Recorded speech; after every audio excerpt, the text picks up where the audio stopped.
being used for face mask export. Number 3, Chinese firms are eyeing distressed business assets around the world. We'll correct those graphics. I apologize for that. We'll put the correct ones on screen in just a moment. India Today's Gaurav Sawant and Geeta Mohan are with me live. Gaurav, is it any exaggeration? You know, the world is angry with China right now. China says this is racial bias, etc., which is complete hogwash. But if you look at the facts on the ground, isn't it true, at the very least, Gaurav, that China is profiting from what's going on?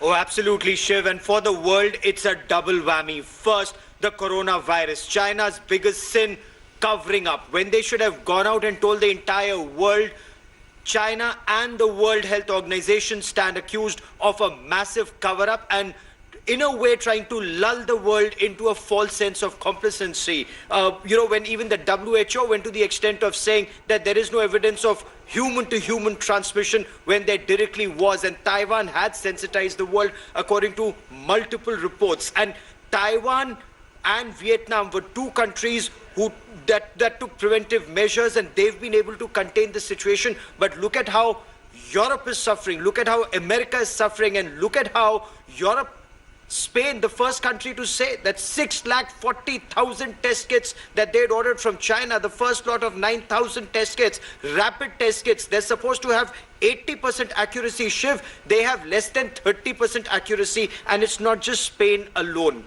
The Czech Republic, they've complained about this. Ukraine has complained. Turkey has complained. Instead of 80% accuracy, 70% accuracy, these rapid test kits are giving less than 30% accuracy. So this is where China is not only misleading the world with the pandemic, it's now selling faulty test kits. And then when caught out, they're saying that these test kits were bought off the shelf from companies that were not authorized to sell. So, there are layers and layers, and Spain is angry, Europe is angry, the United States is angry. India, fortunately, locked out, but we're still not out of the woods, Shiv. A lot still needs to be done to ensure that India is able to flatten the graph as China tries to profit from this. Geeta, these are not some small fry countries that are at the receiving end of China's insidious ways. Countries like Spain, the Czech Republic, the United Kingdom, even one of China's allies, Turkey, they're all suffering at the hands of this defective equipment, and China clearly profiteering from this crisis. Is India insulated? Please tell me India is insulated from what China is trying to do.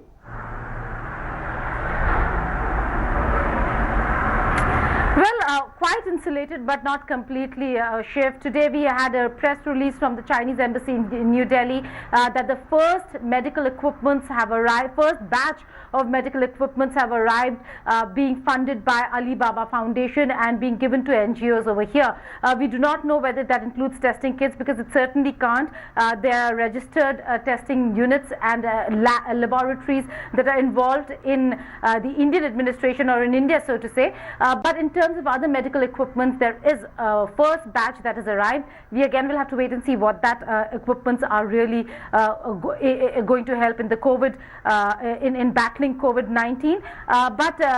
Looking at the larger picture over here, Chinese government will have to be held accountable, Shiv.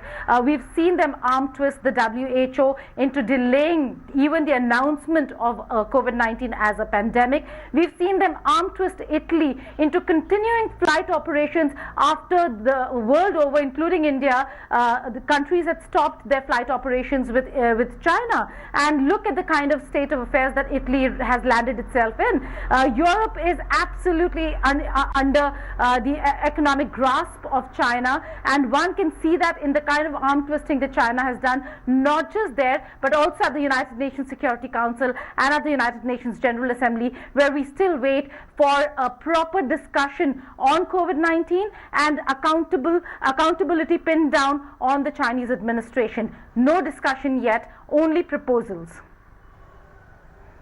Thank you very much, Geeta and Gaurav. Those were the 5 ways I wanted to once again put out those graphics so all of our viewers know, and you have the facts of the 5 ways in which China is actually profiting from the world crisis as we know it right now. Chinese clothing units are now being used for face masks. Chinese firms are eyeing distressed business assets globally.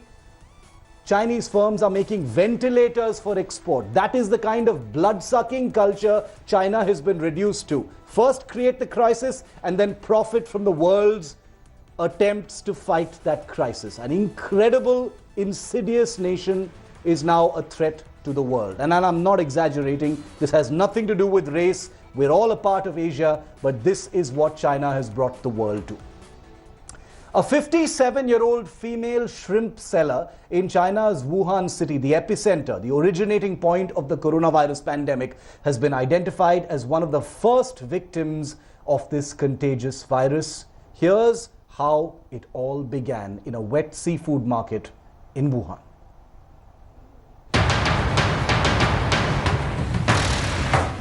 This is where it began. That much the world is reasonably sure of. The Huanan seafood wet market in Wuhan, ground zero of coronavirus pandemic. But who was the first human to be infected? Well, it turns out the world may finally know who patient zero is. With over 31,000 deaths and counting, and the number of cases steadily marching towards 1 million, the numbers are mind-numbing. But finally, it's down to one, and it's here in this Chinese seafood market. Reports suggest that patient zero has been identified as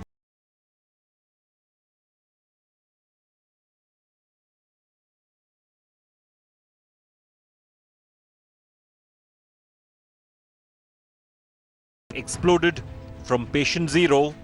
First, let's walk you through what's known of the shrimp seller's deadly timeline. After catching what she thought was a cold on December 10 last year, patient zero visited a clinic believing she had a common flu. With symptoms worsening, she visited the Wuhan Union Hospital on December 16, where she was diagnosed. However, she was only quarantined at the end of the month. Thankfully, after a month-long treatment, she recovered in January. The Wuhan woman believes she may have been infected after sharing toilets at the seafood market with meat sellers. While she is being regarded as patient zero, there is no conclusive evidence that she may have been the first to be infected. The first case was detected in the beginning of December. Wei Guxian was among the first 27 patients to test positive for COVID-19 and one of the 24 from Huanan market. Probably most significantly, patient zero has a damning comment to make on the country's rulers in Beijing. She believes if the government had acted sooner, there would have been fewer deaths. Bureau Report, India Today. The deadly coronavirus has paralyzed the world, with major nations going under complete lockdown. India has shut nearly wholly, barring regulated essential services in the wake of the spread of COVID-19. But there is a need to discuss the origins of this crisis. We told you about patient zero, but the wet markets of Wuhan, and there are many across China. Watch this report on why China's obsession with seafood, the unregulated use of wet markets, could be the genesis of this crisis.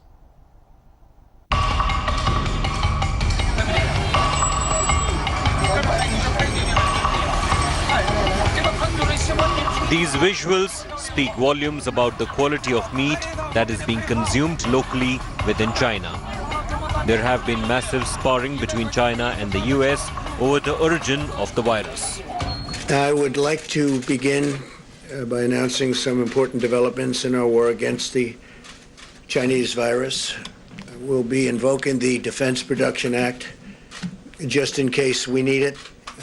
In other words, I think you all know what it is. Some reports suggest that the infection spread either from a bat or a pangolin. But when it comes to the place of origin, there is much clarity.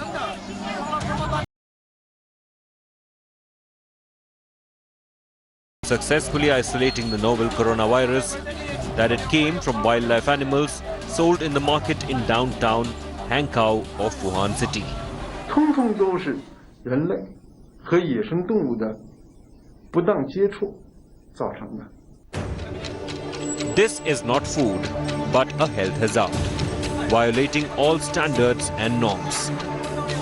This is not the first time that China is the epicenter of another coronavirus. SARS also spread from traders of wildlife in Guangdong, China.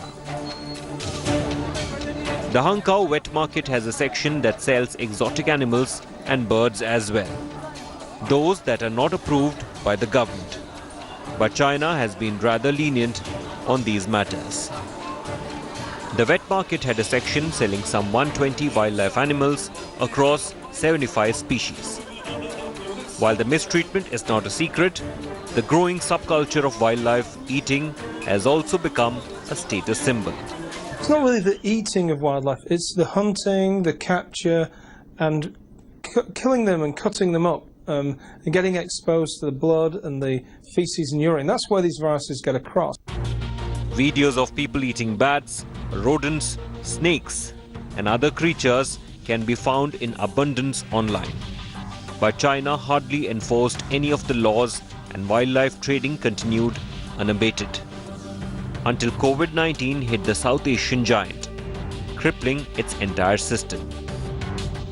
On January 26th, Beijing aimed to suspend trade after a notice by the Agriculture and Rural Affairs Ministry, the State Administration for Market Regulation and the State Forestry, but only until the epidemic is over, which might not be enough. Wildlife trade has had devastating impact on animals, not just locally found in China, but also those brought in or smuggled in from other countries. Reports indicate that before the Huanan market closed, vendors there sold processed meat and live consumable animals including chickens, donkeys, sheep, pigs, camels, foxes, badgers, bamboo rats and hedgehogs as well as reptiles like snakes. Pangolins have been almost wiped out. Snakes are rarely seen in much of South China. Shockingly, according to some reports, the Chinese government recommended using Tanriquing, an injection containing bear bile, to treat severe and critical COVID-19 cases, leading to spike in killing of bears. This is just the tip of the iceberg. If China does not bend its ways, then the world would have to face the consequences. China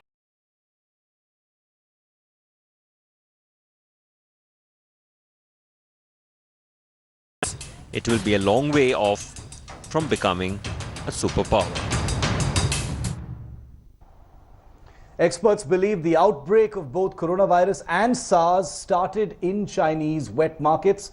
My colleague Geeta Mohan spoke with Dr. Peter J. Lee, China policy specialist, on what exactly happens inside these infamous wet markets where COVID-19 is likely to have been born.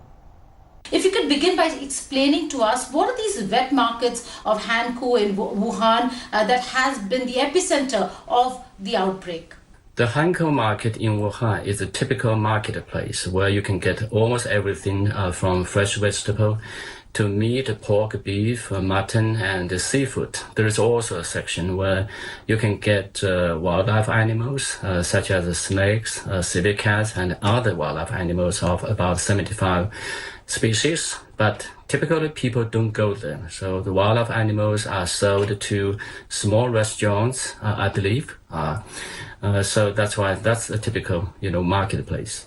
What are the kind of meats that we can really see people sell at the Wuhan market, which has been the epicenter, given the fact that there are a lot of reports being very critical of how China has handled wildlife, its policies with regards to the meat coming from across the globe, various kinds of species being slaughtered and sold in the Hankou market. So can you just explain to us what are the kind of animals that are sold in this market?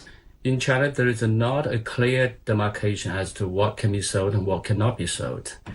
theoretically, the Chinese government allowed the breeding and marketing of 54 wildlife animals captively bred. But we see a large number of animals wild caught, especially animals which are state protected species.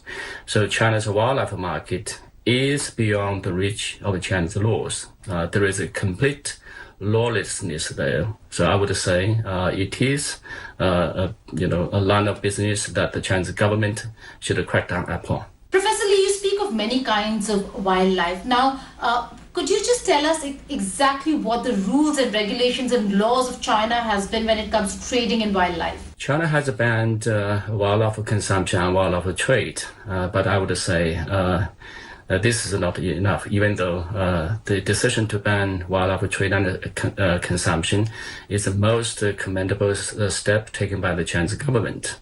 And we hope that the ban will become a permanent policy when China revises its wildlife protection law. Coverage of the coronavirus crisis continues non-stop. It's our biggest story here on India Today. Thanks for watching. For further news and updates, remember, you can always log on to indiatoday.in and also download the India Today app. Please remember to stay home and stay safe. Hi everyone, Preeti Chaudhary here. Hope you like this video. For latest news and